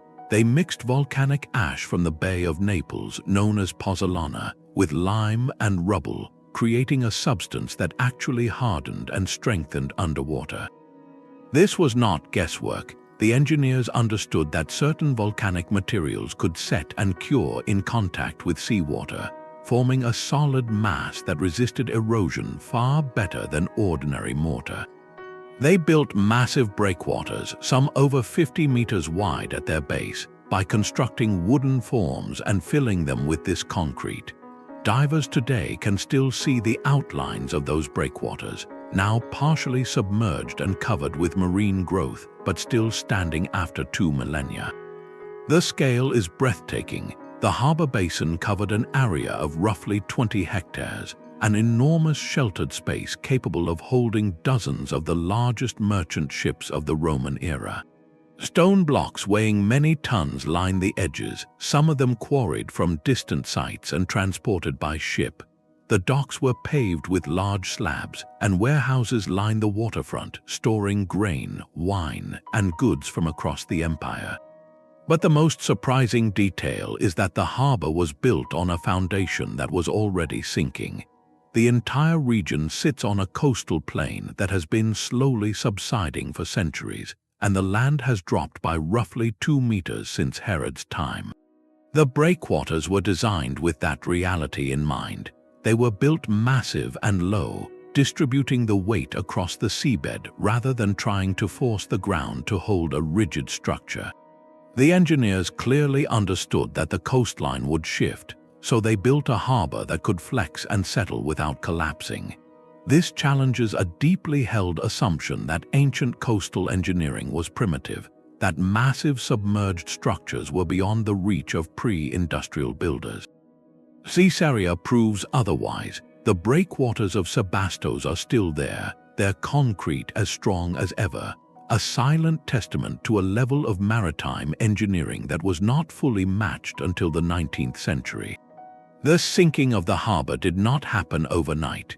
It was a gradual process spread over centuries. The lower parts of the breakwaters are now 2 to 3 meters below the waves, while the upper sections remain above water, broken and worn but still recognizable. The site is a living laboratory for modern marine engineers who study the Roman concrete to understand how it achieved such durability in salt water. The secret, they have discovered, lies in the chemistry of the volcanic ash, which reacts with the seawater to form rare minerals that actually strengthen the concrete over time. This is not a material that weakens with age. It grows stronger. The harbor of Caesarea Maritima forces us to reconsider what ancient civilizations were capable of building when they set their minds to mastering the sea. They did not just build temporary fishing ports, they engineered permanent, monumental infrastructure designed to last for millennia, and they did it with a deep understanding of the dangers they faced. The rising seas and sinking land did not catch them by surprise, they planned for it. The ruins beneath the water are not evidence of failure, they are evidence of foresight. And they invite us to ask what other hydraulic secrets lie hidden beneath the waves, waiting for modern science to catch up with ancient ingenuity. Stairs still lead down into the turquoise water off the Turkish coast, but they were never meant for swimmers. On the island of Kekova and along the opposite shore of the mainland, the remains of a Lycian city lie half-submerged, their stone houses, walls, and pathways slipping beneath the surface at the water's edge. This is not a case of slow sea level rise or gradual subsidence. Earthquakes struck this region in ancient times, causing the ground to drop suddenly, and entire neighborhoods slid into the sea. The Lycians were a seafaring people who controlled the southern coast of Anatolia from about the 5th to the 2nd century before the Common Era. They built their settlements directly on the rugged shoreline, carving tombs into the cliffs and constructing harbors that connected them to the wider Mediterranean world. Kekova was one of their key urban centers, and what remains underwater today challenges the idea that ancient coastal communities were always cautious about building on seismic ground. The submerged structures are remarkably intact. Stone steps descend from what was once the water's edge into the shallows, now leading nowhere but still showing how residents accessed the sea. Walls of houses still stand, with doorways and window openings visible through the clear water. The stonework is not the massive concrete of Roman harbors but smaller, carefully fitted blocks that could flex during ground movement. The Lycians understood that the earth beneath them was unstable, and they built accordingly, using techniques that absorbed shock rather than resisting it. Their houses were not grand palaces, but practical, adaptable homes built for a life that balanced the risks of earthquakes against the rewards of coastal trade and fishing. The submerged city also reveals something about Lycian culture. They did not abandon the coast after a disaster. The same area shows evidence of rebuilding, with newer structures placed directly over older, collapsed foundations. This resilience speaks to a deep connection to the sea, a recognition that the ocean was not just a source of danger, but an essential part of their identity. The Lycians were not afraid to live on the edge, literally and figuratively, and now, hundreds of years later, their submerged stairs and walls invite divers to explore a world that refused to be erased. The ruins of Kekova do not simply prove that ancient people built on unstable ground. They show that they adapted, learned, and rebuilt generation after generation, accepting the seismic reality of their home. The water holds their memory, but it does not hold their story alone. What other lessons about resilience lie beneath the waves, waiting for someone to follow the stairs down? On the island of Sicily, a different kind of wall tells a story of rising seas and shifting timelines. This is Naxos, the first Greek colony founded on the island, established in the 8th century before the Common Era. For centuries, historians knew the colony existed, but they believed its fortifications were modest, temporary structures built by settlers who did not expect to stay long. The assumption was that early Greek colonists built lightly on the coast, testing the waters before committing to permanent settlement. But when marine archaeologists began surveying the waters off the modern town of Giardini Naxos, they found something that shattered that assumption. Stretching across the seabed in waters up to 5 meters deep lies a massive stone wall constructed from large, irregular blocks of local lava stone. The wall is not a single line but a complex system of fortifications, with towers and gateways clearly visible in the underwater ruins. It is built on a foundation of smaller stones, carefully leveled to create a stable base, and the blocks themselves are fitted together with precision that suggests experienced masons, not tentative pioneers. This was no temporary camp. It was a properly fortified city designed to protect a thriving community from both land and sea attacks. The very existence of such a structure challenges the long-held idea that early Greek colonial settlements were fragile, undefended outposts that gradually grew into cities over time. Naxos was built to last from the start, but the water level has not remained stable since the wall was built. Geologists and archaeologists working together have measured the depth of the wall and compared it to known sea level curves for the Mediterranean. The result is a precise timeline. When the wall was constructed, around 700 years before the Common Era, the sea was roughly 2 meters lower than it is today. The wall originally stood on dry land, its base at the ancient shoreline, protecting the city from the open sea. Over the centuries, as the global climate warmed and the glaciers that had covered northern Europe melted, the Mediterranean rose. The wall was not abandoned or torn down. It was gradually engulfed, its lower courses submerged, its stones becoming a habitat for marine life. The process was slow but relentless. Each generation saw the water creep a little higher against the stones, until eventually the entire defensive line was underwater. The people of Naxos did not build poorly. They built well, but the sea changed around them. The submerged fortifications now serve as a natural gauge, a stone ruler that measures how much the ocean has risen in the last 2,500 years. This challenges another assumption, that ancient coastal defenses were static, that they can only tell us about the military thinking of the past. The walls of Naxos do that, but they also tell us about the coastline itself. They record the slow, silent victory of water over stone, a victory that has been happening all around the Mediterranean, often unnoticed because the evidence was always hidden beneath the waves. The ruins at Naxos are not a story of failure or abandonment. They are a story of adaptation, of a community that built a fortress at the edge of the sea and watched it slowly become part of the ocean. The wall still stands, its blocks still fitted together, its towers still recognizable. It has not been destroyed, it has simply been claimed by a different element. And in being claimed, it has become a monument not just to Greek ambition, but to the changing face of the planet itself. Every diver who swims along its length is tracing a contour of ancient sea level, a line that once marked the boundary between land and water. That boundary has moved, and the wall marks where it used to be.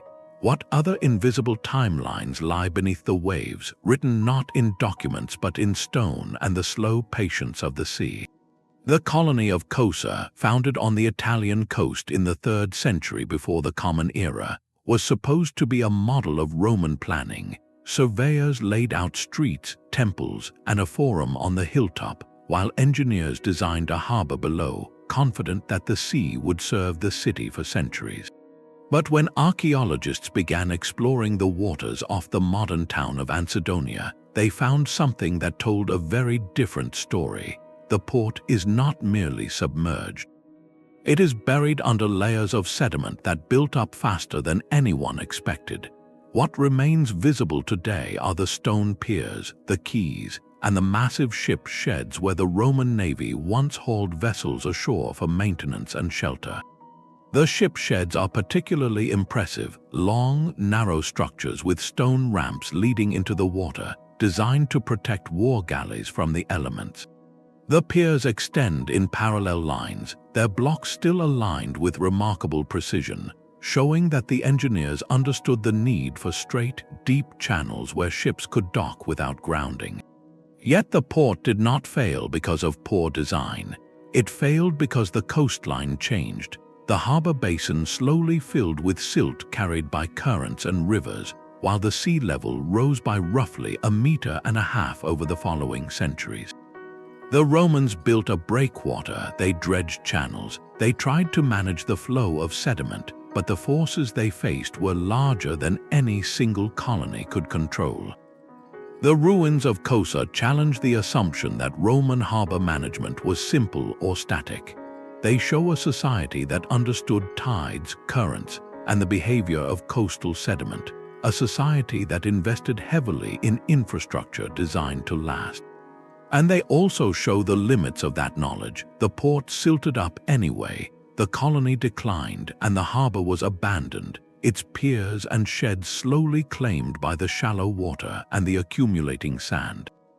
Today, the submerged structures stand as a quiet lesson in humility, proof that even the most advanced ancient engineers could not outrun the slow, patient work of the sea. What other coastal successes and failures lie hidden beneath the sediment, waiting for a careful eye to measure the distance between ambition and reality? On the eastern coast of Cyprus, a different kind of harbor ruin waits beneath the waves. This is Salamis, one of the most powerful city kingdoms of the ancient Mediterranean, a place whose name echoes through Greek and Roman histories, but whose true relationship with the sea was only recently understood. For decades, scholars assumed that Cypriot civilization was primarily inland, centered on the great copper mines and the hilltop cities like Kourion and Paphos. The coast, they thought, was secondary, a place for fishing and occasional trade, but not for permanent, monumental urban life. The underwater ruins of Salamis prove that assumption wrong in the most dramatic way possible. When marine archaeologists first mapped the harbor area of Salamis, they found a scene that looked like something from a Roman port manual, but built centuries earlier with distinctly Cypriot engineering. The breakwaters stretch for hundreds of meters, constructed from massive stone blocks, some weighing several tons, arranged in a precise curve designed to protect the inner basin from the prevailing winds and the powerful swells of the Levantine Sea. The quays, the stone platforms where ships would tie up and unload cargo, run parallel to the ancient shoreline, their surfaces now smooth and worn by saltwater, but still showing the distinctive notches where mooring lines once chafed. The sheer scale of the construction is staggering. This was not a small, improvised harbor for local skiffs. It was a deep water port capable of handling the largest merchant vessels of the era, ships carrying copper ingots from the mines of Troodos, timber from the forests of the interior, and luxury goods from across the eastern Mediterranean. The ruins also reveal something about the city's adaptation to a changing environment. Salamis did not simply build a harbor and abandon it. Over the centuries, the inhabitants repeatedly modified the breakwaters, adding new sections and raising the height of the quays as the sea level slowly rose. Geologists have measured the depth of the submerged structures and compared them to known sea level curves for the region. The result shows that the original harbor from the Archaic period, around the 7th century before the Common Era, was built when the sea was roughly 1.5 meters lower than today. As the water crept higher, the engineers responded not by retreating but by rebuilding. They added courses of stone on top of the existing quays. They extended the breakwaters further seaward to maintain the same protective shape, and they even deepened the basin by dredging silt that had accumulated. This was not a society that gave up on the coast. It was a society that understood the dynamic nature of the shoreline and invested heavily in keeping its maritime connection alive. The presence of such infrastructure challenges the deep-seated assumption that ancient Cypriot culture was land-oriented, focused on the interior and its mineral wealth. Salamis was a city that looked outward. Its prosperity depended on ships that sailed to Egypt, to the Levant, to the Aegean Islands, and eventually to Rome and Constantinople. The harbor was not an afterthought. It was the heart of the city, the reason Salamis grew into a major urban center that rivaled any on the island. The submerged breakwaters and quays are the physical evidence of that maritime orientation, and they force a revision of how we think about ancient Cyprus. But the harbor did not last forever. Over the centuries, a combination of tectonic subsidence and sediment buildup gradually made the port less viable.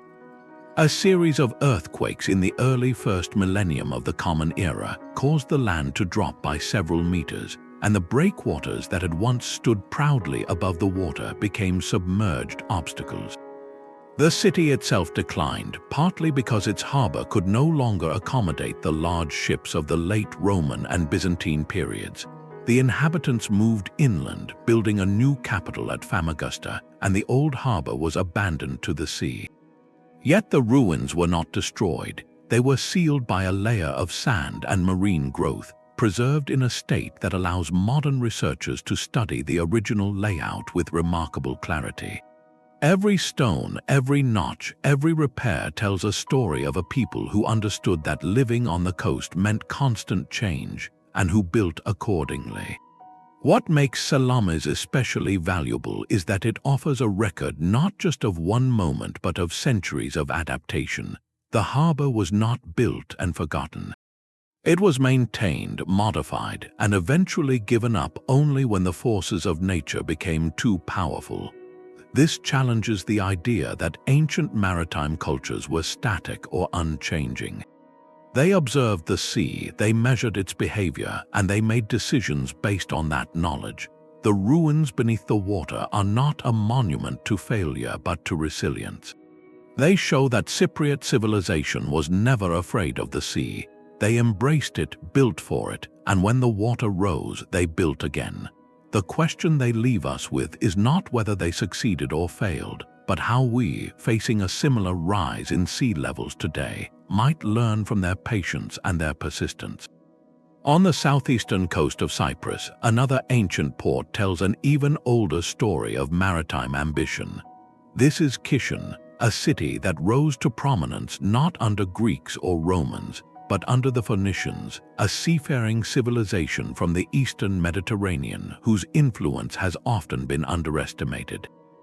For decades, historians assumed the Phoenicians were latecomers to Cyprus, arriving around the 8th century before the Common Era as traders who built small, temporary outposts before gradually expanding. But the submerged ruins of Shicheng challenge that timeline in the most direct way possible. Marine archaeologists have mapped an extensive harbor complex, complete with stone quays, slipways, and the foundations of workshops, all lying beneath the shallow waters just off the modern coast. The layout is unmistakably Phoenician, with a rectangular basin protected by a breakwater and lined with industrial facilities where craftsmen processed raw materials, built ships, and prepared goods for export. The workshops are especially revealing, their stone walls still visible, with channels and tanks carved into the bedrock for tasks like dyeing cloth with the famous Tyrian purple made from sea snails. These were not temporary structures, they were permanent, purpose-built facilities designed for ongoing production. The date of the earliest construction, based on pottery fragments and architectural styles, pushes the Phoenician presence on Cyprus back to at least the 10th century before the Common Era, possibly earlier. That means the Phoenicians were not late arrivals. They were among the first organized colonists to establish a permanent coastal settlement on the island, centuries before the Greeks arrived in force. The submerged ruins of Shicheng force a revision of the entire narrative of Eastern Mediterranean colonization. The Phoenicians were not timid seafarers who hugged the coast and only ventured out cautiously. They built large-scale infrastructure, harbors that could shelter a fleet, workshops that supported entire industries, and they did so on a coastline that was vulnerable to storms, currents, and the slow creep of rising seas. They understood the risks and built anyway, investing in stone and concrete to create a permanent foothold. And when the water eventually rose, submerging the lower parts of the city, they did not abandon the site entirely. They rebuilt inland on higher ground, keeping the same port operational for as long as possible by raising the quays and dredging the basin. The underwater remains are not a record of failure, but of a continuous, adaptive relationship with the sea that lasted for centuries. Every stone block, every carved channel, and every fragment of purple-dyed pottery is a piece of evidence that challenges the old assumption that Phoenician coastal settlement was fleeting or secondary to their inland cities. Shicheng proves that the Phoenicians were masters of the shoreline, and that their legacy is still visible beneath the waves, waiting to be read like a stone-carved manual of ancient maritime strategy. What other chapters of their story lie hidden along the coasts they once ruled, where the water has become the only archive of a people who wrote their history in harbors and workshops, not on parchment?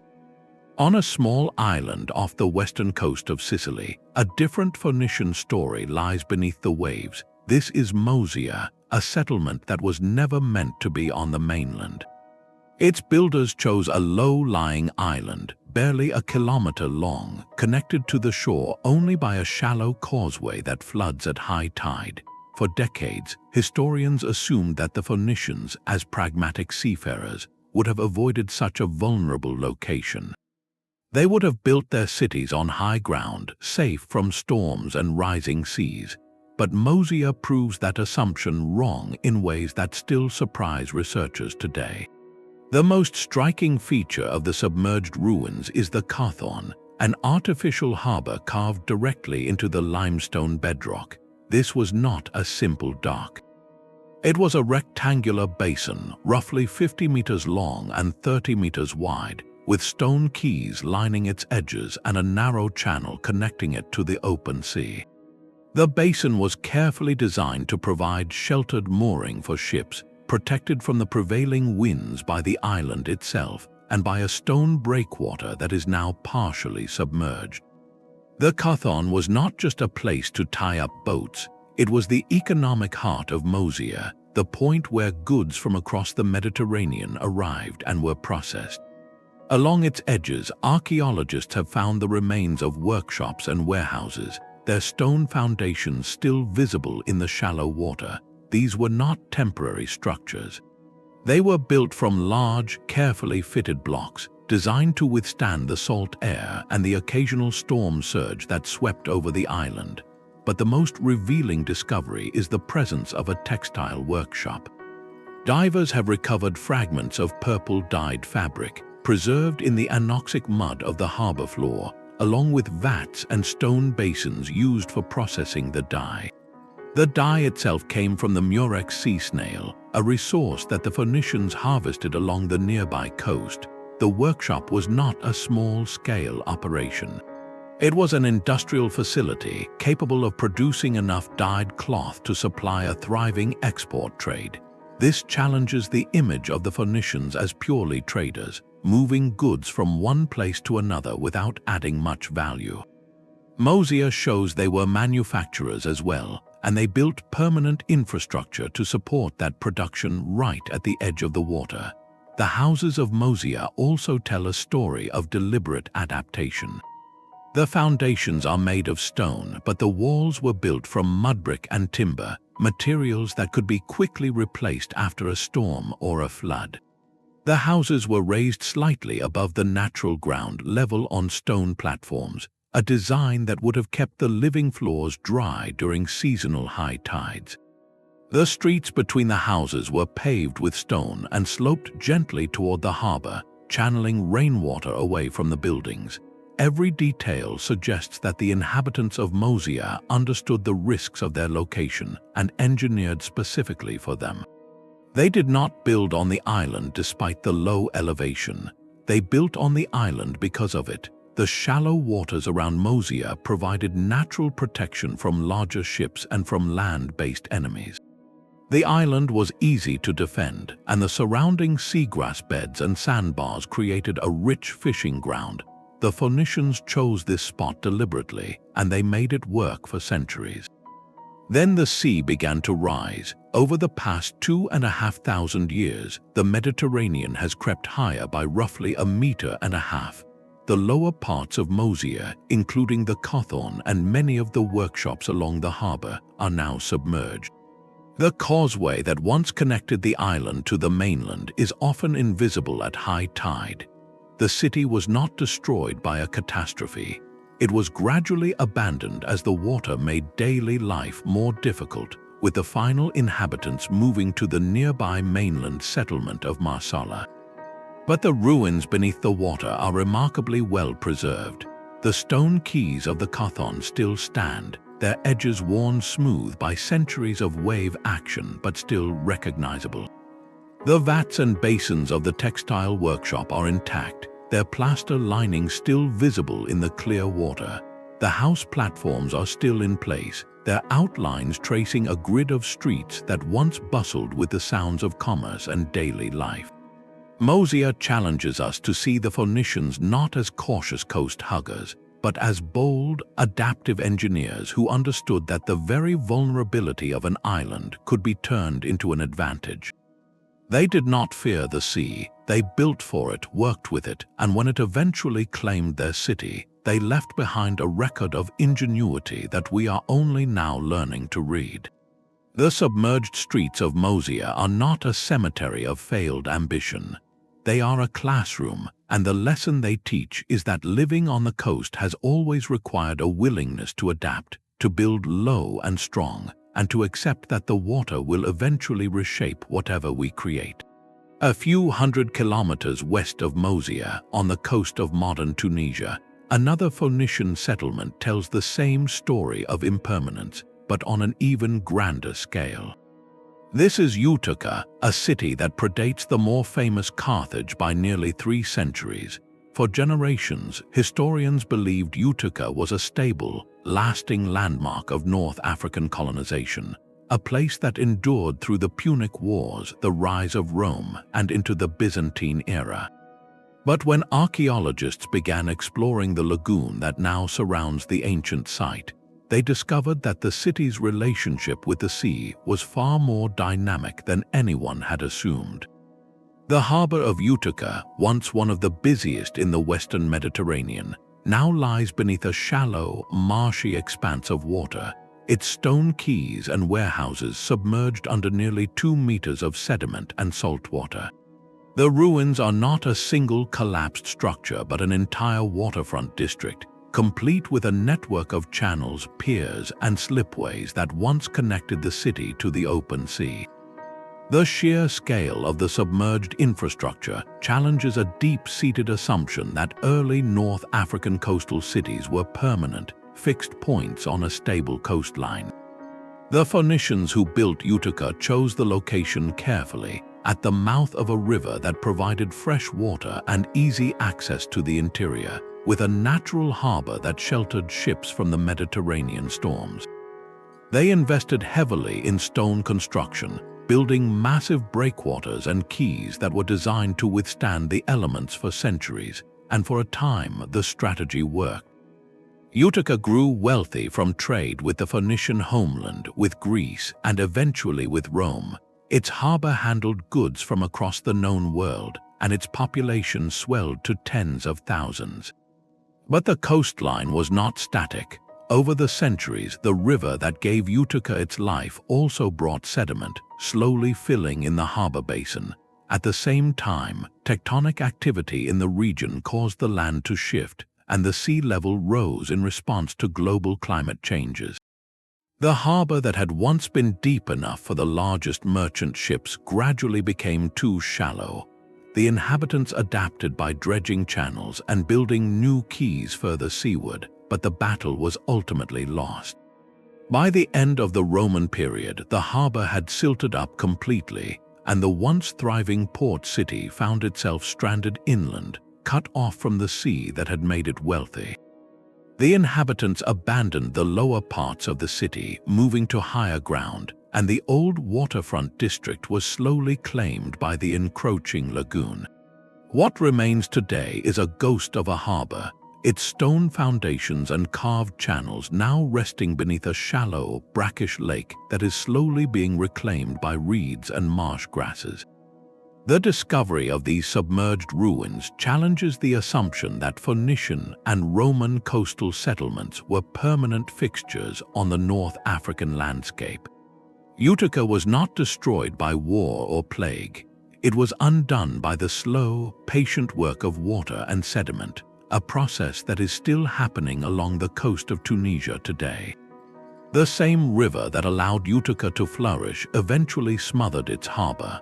The same sea that brought ships from across the Mediterranean retreated from the city, leaving it stranded.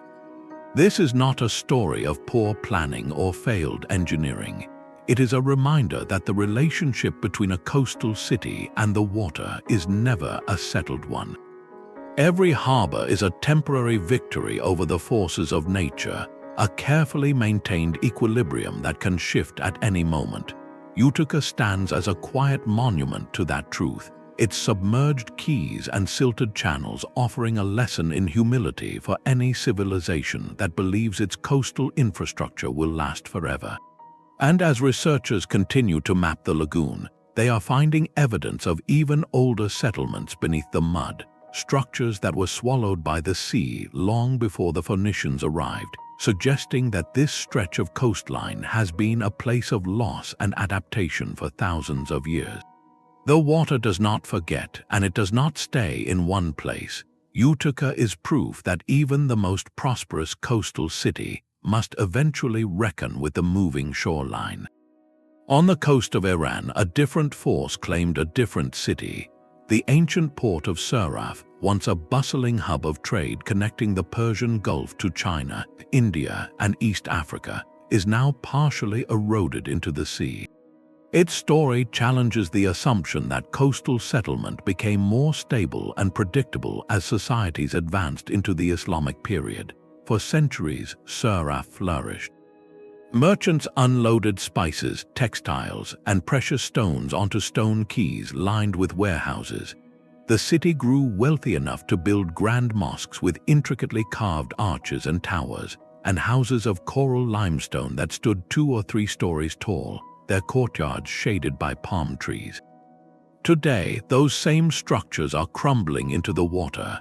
The sea has eaten away at the foundations. Entire neighborhoods have slipped beneath the waves, their stone walls now lying at angles on the seafloor, their doorways opening onto nothing but salt water and sediment. What remains on land is a ghost town, a patch of ruins where the ground has been undercut by centuries of erosion and seismic activity. The site reveals something unsettling. Even during the Islamic Golden Age, a period often associated with sophisticated engineering and stable urban planning, coastal settlements were vulnerable to environmental forces that no amount of wealth or knowledge could fully control. The same shore that supported Suraf's rise also contained the seeds of its decline. The coastline shifted, the land subsided, the sea rose. The inhabitants did not abandon the city because of war or economic collapse. They abandoned it because the water began to reclaim the streets, slowly but relentlessly. The ruins of Suraf are not a testament to failure but to the limits of human foresight. The merchants who built those coral houses and the artisans who decorated the mosques believed they were constructing a permanent home. They were right in a sense. The city still stands, but it stands broken, half submerged, its stones telling a story of impermanence that applies to every coastal settlement, no matter how grand.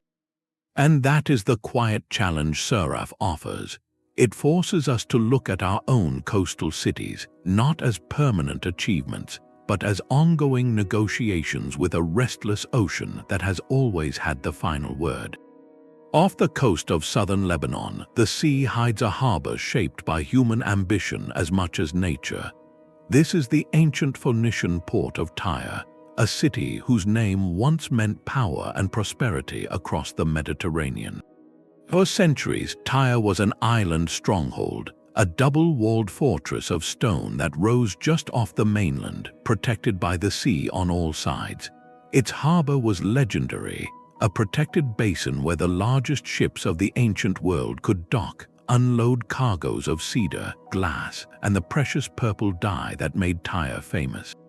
Today, those same harbors lie beneath the waves, their stone walls and massive breakwaters submerged under several meters of water, their moles and quays only visible when the tide drops and the water clears. The story of how they got there challenges a comfortable assumption that Phoenician engineering was flawless and permanent. that a city built by master stoneworkers would stand against the sea forever. Tyre's decline under the water is not solely due to earthquakes or rising seas. Much of it was caused by human action, by the very hands that built its greatness. Over the centuries, the inhabitants of Tyre quarried stone from the mainland and from the seafloor itself, removing material that had once helped buffer the island from currents and storms. They built a massive causeway, originally constructed by Alexander the Great's army during the siege in the 4th century before the Common Era, which connected the island to the mainland. That causeway changed the flow of water and sediment around the island. Over time, the natural currents that had kept the harbor clear began to carry sand and silt into the basin, slowly filling it. The stone walls that once defined the harbor's edge were gradually buried under the accumulating sediment, while the land itself began to subside under the weight of centuries of construction. No single catastrophe destroyed Tyre. The city was not swallowed in a single night. It was slowly strangled by its own success. The very act of building, of connecting the island to the mainland, of quarrying stone from the shore, altered the delicate balance between land and sea. The harbor that had been the city's lifeline became a liability, its entrance too shallow for large ships, its quays too low against the rising water. The Phoenicians, renowned for their maritime skill, had inadvertently engineered their own decline. The submerged ruins of Tyre are not a failure of engineering but a testament to the unintended consequences of human ambition. The stone walls still lie in neat rows beneath the water, their blocks fitted so precisely that they have survived millennia of salt and storms. The mole, the massive breakwater that once sheltered the inner harbor, still stretches across the seafloor, its top now 3 or 4 meters below the surface. Divers can swim along its length and trace the outline of an entire port that once handled the wealth of the eastern Mediterranean. The site challenges us to see that coastal cities are not permanent structures, even when built with the finest materials and the deepest knowledge. They are living things constantly reshaped by the decisions of the people who live in them. Tyre's harbors were not simply destroyed by nature. They were slowly lost because of the way humans used the landscape around them. This is a lesson that resonates across history and into our own time, as modern coastal cities face similar choices about how to build, where to quarry, and how to manage the shoreline. The water level at Tyre did not rise because of climate change alone. It rose because the city's own growth altered the balance, and that is a sobering reminder that the relationship between human civilization and the sea is never one-sided. We shape the coast, and the coast, in turn, reshapes us. Across all 30 of these submerged sites, a single truth rises from the depths. They are not isolated oddities scattered by chance along the world's coastlines. They are a chorus of voices, each one challenging a quiet assumption that has shaped the way historians have told the story of human civilization. The assumption that ancient people were mostly land-oriented, that they built their permanent homes inland and only visited the coast for seasonal fishing or temporary trade. The assumption that sea levels have remained largely unchanged for the last few thousand years, that the shorelines we see today are roughly the same ones our ancestors walked, and the assumption that coastal cities once built were reasonably safe from being swallowed by the water. Every single ruin we have explored undermines one or more of these beliefs. From the Neolithic villages off the coast of Israel to the Roman industrial ports of Tunisia, from the Maya docks of the Yucatan to the Phoenician harbors of Cyprus and Lebanon, the evidence is consistent and overwhelming. Human beings have always been drawn to the edge of the sea.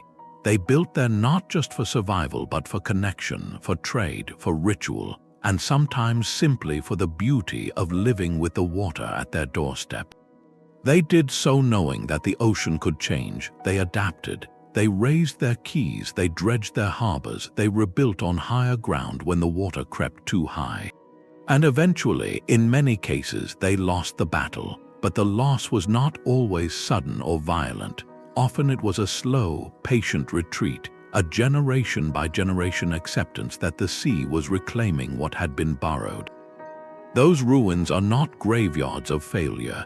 They are archives of resilience, each stone and each well, and each scattered potsherd a lesson in how to live with uncertainty. They also offer a new lens through which to view our own moment in history. As sea levels rise again, this time because of human-driven climate change, the stories of Pavlopetri and Heracleion and Port Royal and Tyre become more than archaeological curiosities. They become case studies in risk, in adaptation, and in the limits of human engineering.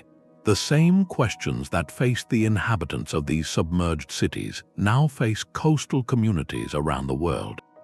How close is too close to build? How long can a harbor stay open before the silt fills it in? When is it time to move inland to abandon what was once a thriving home? The answers are not written in any textbook. They are written in the submerged walls beneath the waves, waiting for the next generation of archaeologists, divers, and historians to read them. And there are so many more walls waiting. Every year, new sonar surveys reveal structures that no one knew existed. Every storm that shifts the seabed exposes foundations that have been hidden for millennia. The 30 ruins we have covered are only a fraction of what lies beneath the surface. The ocean is the largest museum in the world, and we have only begun to walk its halls. That is why it matters to support underwater archaeology, to fund the research, to protect the sites from looting and from the destructive side effects of industrial fishing and coastal development. Every lost city that we document is a page of human history that would otherwise be erased forever. And every page we recover helps us understand not just the past, but the choices we face tomorrow. If this journey beneath the waves has changed the way you see the coastline, if it has made you wonder what else might be hidden under the water you swim in or walk beside, then we have done our job. There is a whole world beneath the surface, a world that challenges everything we thought we knew about where we came from. We hope you will keep your eyes open for the next discovery, and that you will share this story with someone who might not have thought about the ruins beneath the waves. That is how the conversation grows. If you enjoyed this exploration, please like the video, subscribe to the channel, and share it with a friend who loves history or the ocean. And as always, thank you for letting us be your guide through the deep. The water holds more than we can imagine, and the best discoveries are still ahead of us.